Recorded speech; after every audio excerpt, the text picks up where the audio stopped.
Salad हरगिज ना खाएं अगर आप आईबीएस के पेशेंट हैं। जी हाँ, सैलड तो बड़ा सेहतमंद है, बड़ी सेहत बख्श चीज है, तो फिर सैलड क्यों ना खाएं।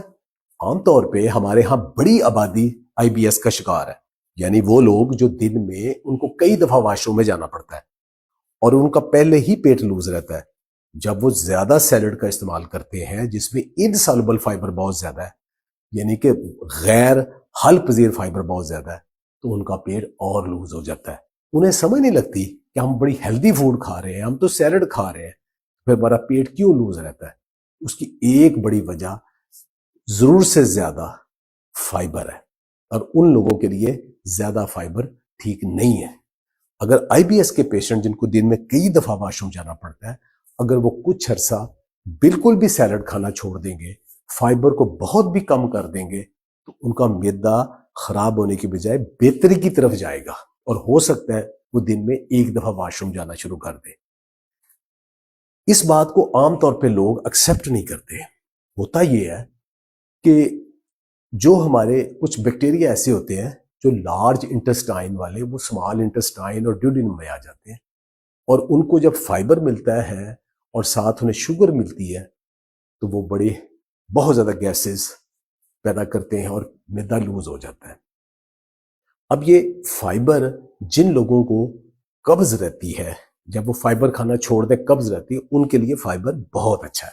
उन्हें सैलड बहुत खाना चाहिए, पत्तों वाले भी दूसरे भी सब खाने चाहिए। लेकिन आईबीएस के पेशेंट क्या करें? आईबीएस के पेशेंट ये करें कि कुछ अरसा फाइबर खास तौर पे सैलड वाला बिल्कुल बंद कर दें, पत्तों वाली सब्जियां और सलाद वो खास तौर पे बंद कर दें, जैसे पालक, मेथी, साग। ये जैसे ही वो खाएंगे उनका मैदा लूज हो जाएगा और गैसेस भरेगी। और दूसरा उसके साथ क्या है कि जो सलाद के पत्ते हैं ये भी उनके लिए ठीक नहीं है। बाकी वो मूली, गाजर, शलजम और चुकंदर, प्याज, टमाटर ये अपने मैदे की सूटेबिलिटी के मुताबिक थोड़े खा सकते हैं, कोशिश करें वो भी ना खाएं कुछ अरसा। और फ्रूट खासतौर पर केला, सेब वगैरह ये आराम से खा लें।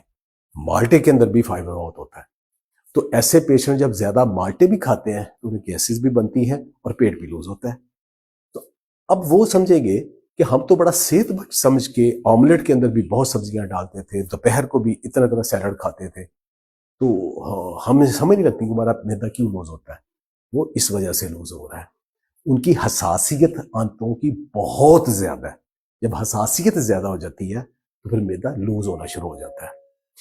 अब वो करें क्या?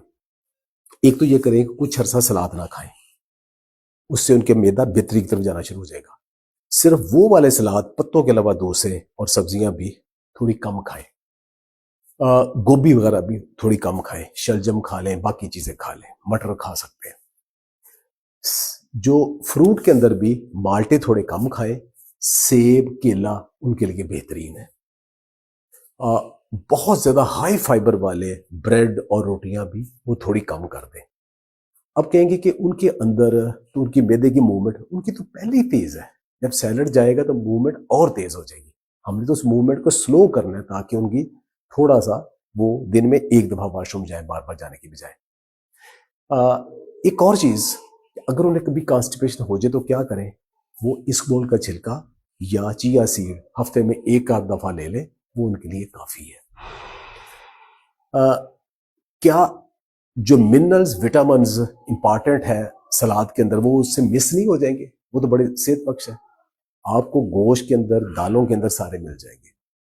दालें वो खा सकते हैं, उनके अंदर सॉल्युबल फाइबर होता है, वो बहुत अच्छा उनके लिए। लेकिन वो देख लें, अगर उन्हें चने और माश से सेंसिटिविटी या गैस होती है तो वो उसको अवॉइड करें। मूंग मसर उनके लिए बेहतरीन है।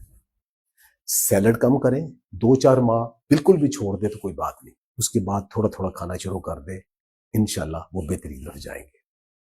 खुश रहे, बात रहे। बहुत बहुत शुक्रिया।